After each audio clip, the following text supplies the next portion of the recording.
अच्छा ऐसा धोखा हमारे साथ किया, भोगोगे तुम। ये जो निकलता है ना भोगोगे, ये अकाट्य होता है। क्योंकि किसी का भी हृदय, मान लो किसी भी जीव जंतु को आप कष्ट दें और उसका हृदय आह भर जाए, तो वो आह वज्र की लेख है, तुम्हें भोगना पड़ेगा। वो आह किसी की ना लेना जिंदगी।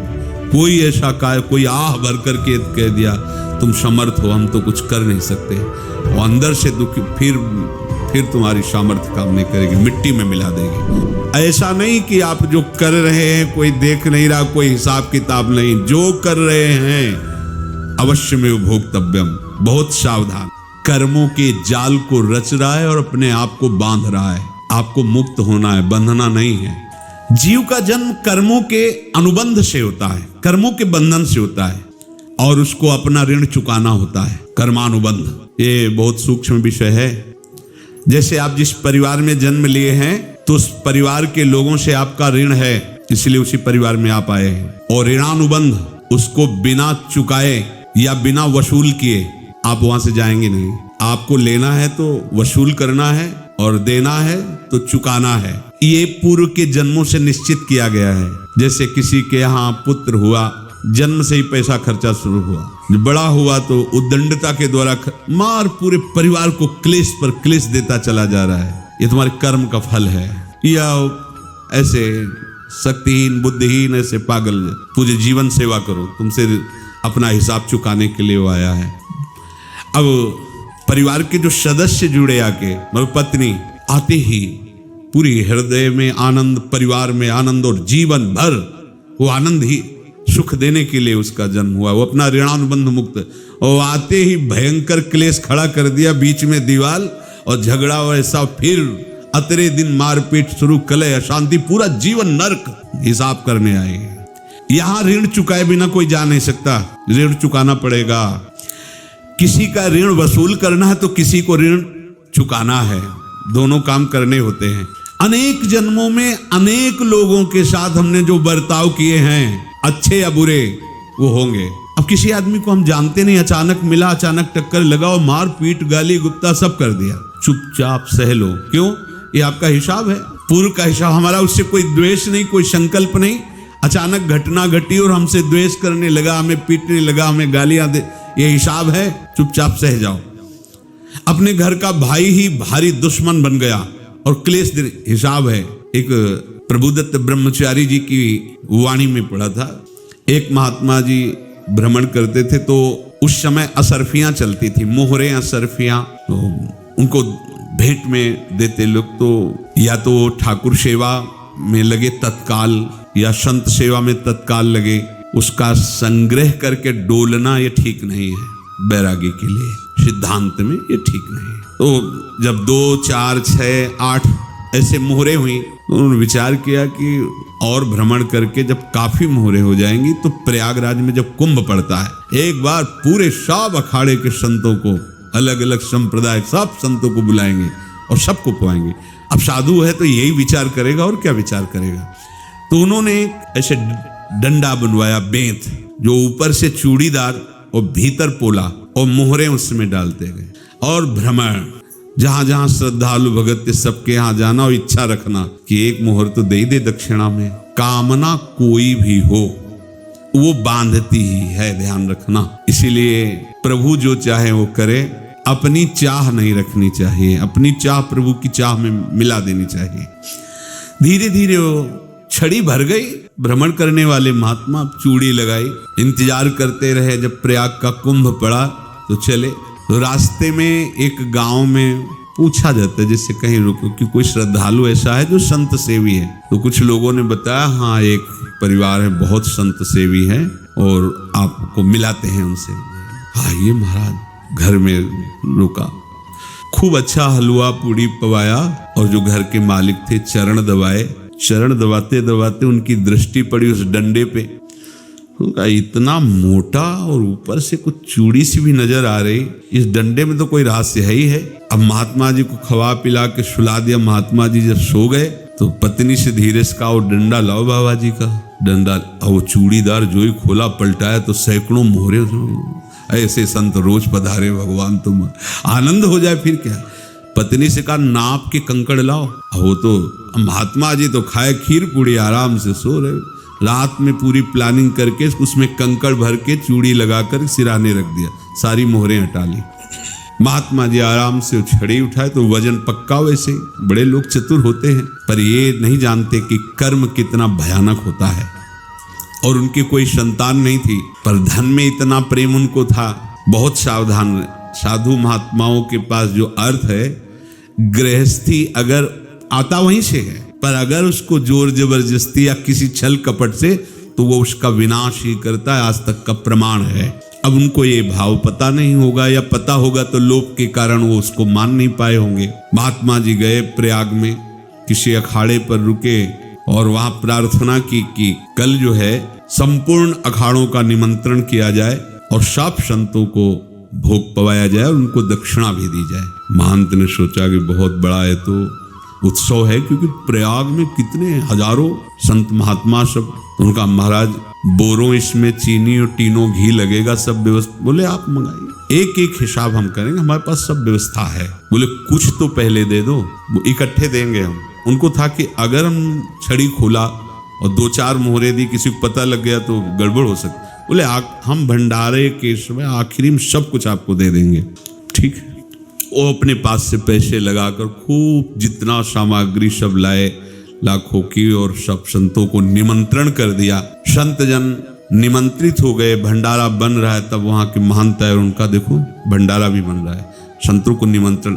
अब आप अर्थ की व्यवस्था कीजिए, क्योंकि इतनी बड़ी हमारी सामर्थ्य नहीं थी जितना हमने किसी तरह हमने व्यवस्था की। अब मुझे अर्थ चाहिए, तभी आगे की व्यवस्था बढ़ेगी। संतों को दक्षिणा देंगे और जिनसे अर्थ लिया उनको दे। देखो रसोई बन गई है सब। उनका छत में विश्वास नहीं तो ये अभी चूड़ी खोली। उनको तो था ना कि मोहरे हैं कंकड़, तो जैसे कितना उनको सदमा लगा होगा। हजारों संतों का निमंत्रण, रसोई बन, मतलब संत हो के छल कपट। तो उनका महाराज आपने तो हमारा नाश कर दिया, जो महंत थे। अब बताओ रसोई बन गई, संत निमंत्रित हो गए और आप ये कंकड़ दिखा रहे हैं हमको। आपने तो हमें बर्बाद कर दिया, हमारी इतनी सामर्थ्य नहीं थी, आप पहले बता देते। संत होकर ऐसा छल कपट। अब वो बोले तो क्या बोले, क्योंकि उनको पता था कि मोहरे हैं इसमें। अंदर से उनका चिंतन गया उसी सेठ के पास, अच्छा ऐसा धोखा हमारे साथ किया, भोगोगे तुम। ये जो निकलता है ना भोगोगे, ये अकाट्य होता है। क्योंकि किसी का भी हृदय, मान लो किसी भी जीव जंतु को आप कष्ट दें और उसका हृदय आह भर जाए, तो वो आह वज्र की लेख है, तुम्हें भोगना पड़ेगा। वो देखो भीष्म जी को भोगना पड़ रहा है ना। सांप को ऐसे धनुष की नोक से उठाया और बंबूल के कांटों के ऊपर फेंक दिया, कई दिन तक सेदा हुआ, वो आह भर करके मरा। तो आपको 6 महीने बाणों की सैया पर आह किसी की ना लेना जिंदगी में। कोई ऐसा कोई आह भर करके कह दिया तुम समर्थ हो, हम तो कुछ कर नहीं सकते, और अंदर से दुखी, फिर तुम्हारी सामर्थ्य काम नहीं करेगी, मिट्टी में मिला देगी।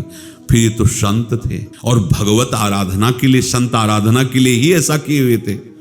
अब इनका कैसे मुंह दिखाएं, अब क्या करें। सुबह संत जन आएंगे, सबके बीच में हमारी कि देखो इन्होंने, अब क्या करें। गए और संगम में जाके छलांग लगाई, अपने प्राण त्याग दिए। अब उनके तो पास मोहरे थी और व्यापार बढ़ा, और 9-10 महीने बाद ही लड़का हुआ। अब तो उनको कि संत फलीभूत हो गया। देखो व्यापार चल रहा, लड़का नहीं होता था, लड़का भी हो गया। बड़ा आनंद छा रहा है। जब से वो प्रकट हुए और धन की वृद्धि शुरू हो गई, पढ़ाई लिखाई में उनके खर्चा हुआ, सब बस बीमारी शुरू हो गई उनके शरीर में। अब उसमें पैसा जाना शुरू हुआ। इतने आसक्त तो वो दोनों हो गए कि कुछ भी हो, व्यापार ठप, संपत्ति बेचना शुरू। तो उन्होंने कहा कि बेटा मैं क्या कर सकता हूं तुम्हारे लिए। बोले हमारी अंतिम इच्छा है प्रयाग चलो, और जितने प्रयाग में संत महात्मा सबको एक बार भंडारा करवाओ, हमारी इच्छा अंतिम है। क्योंकि अंतिम यही इच्छा थी। बोले अब ज्यादा संपत्ति तो नहीं रह गई। तो बोले घर बेच दो, मेरे लिए ही तो है, बेच दो।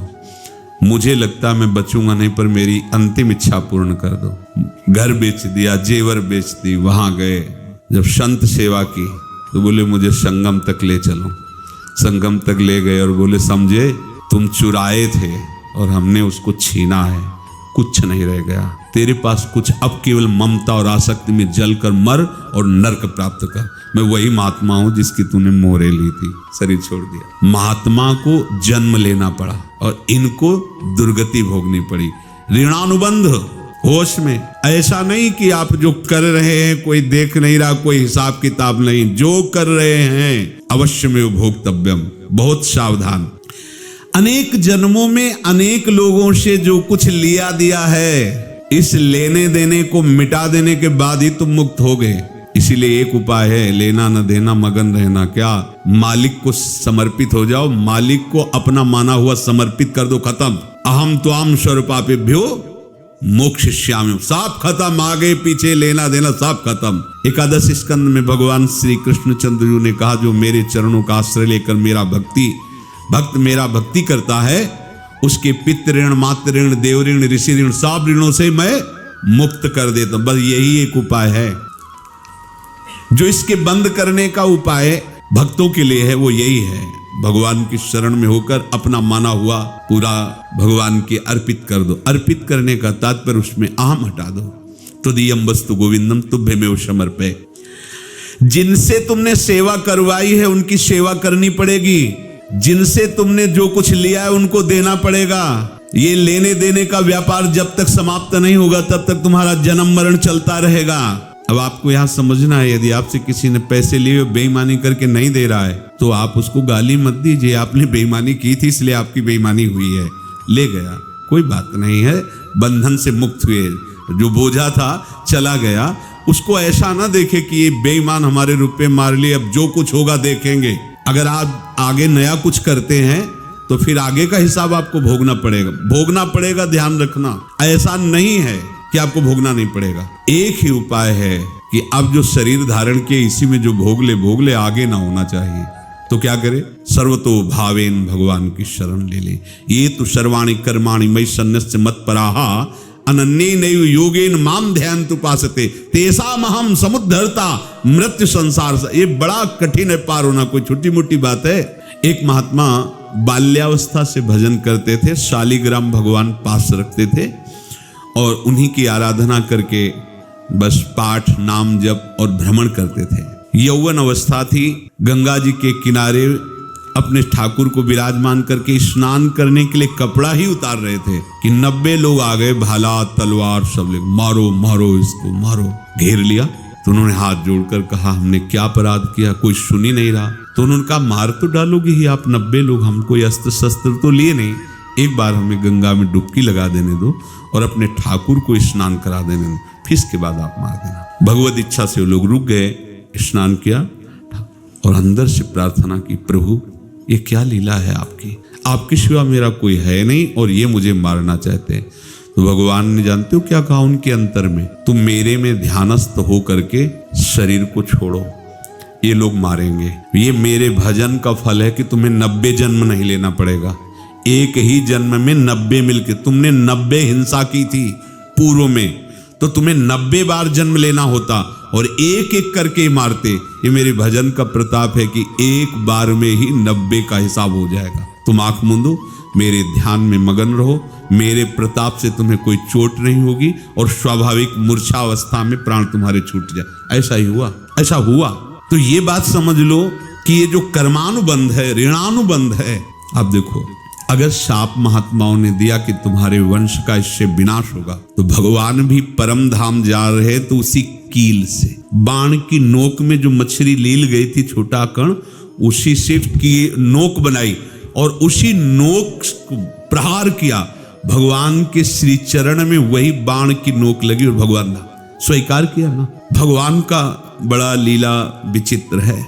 अगर छुप करके उधर रामावतार में बात, तो इधर ऐसे स्वीकार किया है भगवान ने। ऐसा कहीं नहीं दिखाया कि मैं भगवान हूं तो मैं अपने लिए, ऐसा नहीं दिखाया। नारद जी का हित किया पर नारद जी ने शाप दिया तो भगवान ने स्वीकार किया। बंदरों ने ही सहायता की, जैसा बोले थे वैसा। ये लीला इस शरीर में भोगनी पड़ेगी। हाँ, ज्यादा को कम में भुगता देंगे, पर अब अगला शरीर ना मिले इसके लिए सर्वतो भावेन भगवान के आश्रित हो जाए। जैसे आपने दुकान फैला रखी है तो उसमें दो काम होते हैं, लेना और देना।